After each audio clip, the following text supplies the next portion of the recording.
Hello मेरे प्यारे दोस्तों, आप सभी को मेरे YouTube चैनल कहानी का खजाना में स्वागत करती हूँ।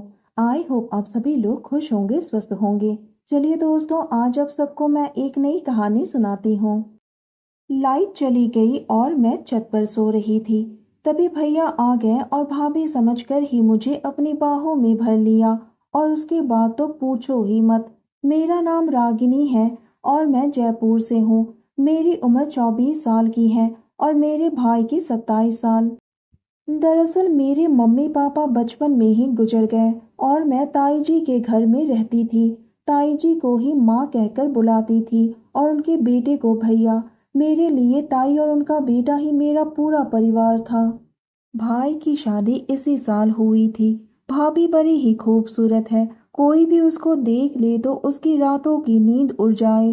भाई की भी नींद आजकल उड़ी हुई है, क्योंकि आजकल दिन में 2 बार तो मैंने उसको भाभी के साथ अपना खुशनुमा पल बिताते हुए देखा है। पर आज कुछ ऐसा हुआ कि मैं ही उसके साथ। दोस्तों, थोड़ा सा समय निकालकर इस कहानी को अंत तक जरूर सुने। दोस्तों, आप लोग चैनल को सब्सक्राइब करना भूल जाते हैं। दोस्तों, आप सबसे रिक्वेस्ट है कि चैनल को एक सब्सक्राइब करें और वीडियो को एक लाइक करें। दोस्तों, आप लोगों की एक लाइक और सब्सक्राइब से बहुत ही मोटिवेशन मिलती है कि हम ऐसे ही कहानियाँ आप सबके समक्ष प्रस्तुत कर पाए। दोस्तों, हम बहुत ही मेहनत से कहानी लिखते हैं। आशा करती हूँ कि यह कहानी आप सबको पसंद आएगी। चलिए अब कहानी में आगे बढ़ते हैं और आपको यह कहानी सुनाते हैं। रात के करीब 11 बज रहे थे। भैया अपने दोस्त की शादी की पार्टी में से आए थे। भाभी का शाम से ही पेट दर्द कर रहा था, तो वह मेरी माँ के कमरे में पेट पर गर्म पानी की थैली से सिकाई करवा रही थी और उनको नींद आ गई। मैंने माँ से कहा, माँ भाभी को बोलो अपने कमरे में सोने के लिए। तो माँ बोली, सोने दे अपनी भाभी को आराम से। मैं भी सोची माँ सही बोल रही है। तभी लाइट चली गई।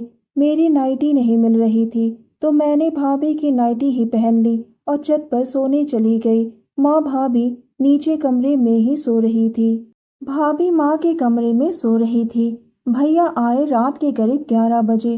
वह भाभी के कमरे में गए। भाभी वहां पर नहीं थी। वह समझ गए कि लाइट नहीं है। हो सकता है कि वो छत पर होगी। वो छत पर आए, मैं हल्की हल्की नींद में थी। भैया आए और बोला, खुशबू मेरी जान, तुम यहाँ हो और मैं तुम्हें नीचे ढूंढ रहा था। मेरा दिल तुम्हें ही पुकार रहा था। मैं तो तुमसे मिलने के लिए बेचैन हो रहा था। भैया की आवाज साफ साफ नहीं निकल रही थी। उन्होंने काफी पी ली थी। मैं चुप हो गई। मैंने सोचा कि अभी चले जाएंगे, पर वह मेरे पास लड़खड़ाते हुए बैठ गए। मैंने कहा, भैया मैं रागिनी हूँ। तो भैया बोले, मेरे से मजाक कर रही हो? क्यों आज तुम्हें मेरा साथ नहीं चाहिए? आज तो मैं तुम्हें खुश कर दूंगा। फिर बोला, यार खुशबू, तुम मुझे इस नाइटी में बहुत ही खूबसूरत और हॉट लगती हो। मन तो करता है कि अभी तुम्हें अपनी बाहों में भर के जी भर के प्यार करो। मैं समझ गई कि मेरा भाई ज्यादा पी चुका है। मैं उठ के बैठी जाने के लिए, तभी वो मुझे खींच लिए। मैं वापस अपने तकिए पर गिर पड़ी। उसके बाद उसने मुझे पकड़ लिया और सहलाने लगा और मेरे होठों में अपना होठ रख दिया और किस करने लगा। मैं बचने की कोशिश करने लगी, पर वो मुझे अपनी बाहों में जकड़ रखा था। मैं कुछ भी नहीं कर पा रही थी। उसने मेरी नाइटी ऊपर कर दी और अपना हाथ मेरी जांघों पर रख दिया। वह कह रहा था कि आज तो तुम कुछ अलग ही लग रही हो। क्या बात है, आज तुम्हारी बदन की महक कुछ अलग ही है। मैं कुछ बोलने के लिए सोची, पर उसने मेरे मुंह पर हाथ रख दिया और बोला, कुछ भी नहीं बोलना, पड़ोस की छत पर कोई है, आवाज सुन लेगा। मैं चुप रही। सच पूछिए तो मुझे लगा कि आज मौके का फायदा उठाया जाए। मैं अब उनका साथ देने लगी और उसे चूमने लगी। वो धीरे धीरे मुझे सहलाने लगा। मैं गर्म हो चुकी थी। होठ मेरे सूख रही थी और वह बार बार मुझे चूम रहा था। मैं बहुत ही परेशान हो रही थी, क्योंकि आज तक किसी ने मेरे साथ वो सब नहीं किया था और आज वो सब मेरे साथ हो रहा है। मैं तो बौखला गई थी। करती भी क्या, मैं भी उन्हें अपनी तरफ किया। वह नशे में था। वो बोला, मैंने कहा था ना, मेरा दिल तुम्हारे लिए तड़प रहा है। तुम्हें ढूंढ रहा है। और इतना कहते ही वो अपने काम में लग गए। मैं तो फरफरा गई। छत पे थी, मैं कोई आवाज भी नहीं कर सकती थी। करती क्या, चुप रहना ही बेहतर समझा और मैंने उन्हें उनका काम करने दिया।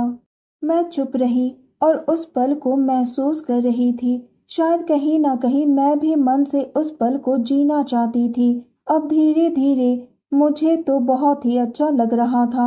हम दोनों की मीठी आवाज छत पर गूंज रही थी। मैं मदहोश होने लगी। ये मेरी पहली बार है और वो भी भाई के द्वारा। वो तो अपने काम में व्यस्त हो गए। भाभी समझकर वह मुझे परम सुख दे रहे थे। उनकी चाहत ऐसी होगी मुझे पता नहीं था। आज तो वो एक अलग ही मूड में थे। खुले आसमान के नीचे सितारों की रोशनी में हम दोनों छत पर अपना खुशनुमा पल बिता रहे थे। एक अलग ही सुकून का एहसास हो रहा था। इस पल का मैंने कभी अपने सपने में भी कल्पना नहीं की थी। मैं अकेले में ही सोचने लगी, भाभी कितनी किस्मत वाली हैं जो उन्हें भाई जैसा पति मिला है। काश मेरा भी पति ऐसा ही हो। फिर एक लंबी आह लेते हुए वह सुस्त होकर लेट गया। उसके बाद मैंने धीरे से उनका हाथ हटाया जो कि मेरे पेट के ऊपर था और अपनी नाइटी ठीक करके नीचे आ गई। रात के करीब 1 बज गए थे। भाभी और माँ एक साथ ही सोई थी। मैंने भाभी को जगाया। वो बोली, भैया आ गए हैं। मैंने कहा, हाँ वो छत पर है। और भाभी उठी और छत पर चली गई। मैं अपने कमरे में चली गई। पहले तो 2 घंटे तक नींद नहीं आई, फिर सो गई। सुबह उठी तो सब कुछ नॉर्मल था। भैया ड्यूटी जाने के लिए तैयार हो रहे थे। भाभी नाश्ता तैयार कर रही थी और माँ पूजा कर रही थी। यानी कि भैया को भी नहीं पता चला कि रात में उसने मेरे साथ अपना कीमती पल बिताया था। तो दोस्तों, यह कहानी सुनने के बाद आप सबकी क्या राय है, हमें कमेंट करके ज़रूर बताइए और साथ इस वीडियो को एक लाइक करें, चैनल को एक सब्सक्राइब करें और नोटिफिकेशन बेल को भी ज़रूर दबाएं ताकि अगली अपडेट सबसे पहले आपको मिले। दोस्तों, आपकी एक लाइक और सब्सक्राइब से बहुत ही मोटिवेशन मिलती है कि हम ऐसे ही कहानियाँ आप सबके समक्ष प्रस्तुत कर पाए। आप सबने अपना कीमती समय निकाल कर इस वीडियो को सुना, इसके लिए आप सभी को धन्यवाद करती हूँ। धन्यवाद दोस्तों।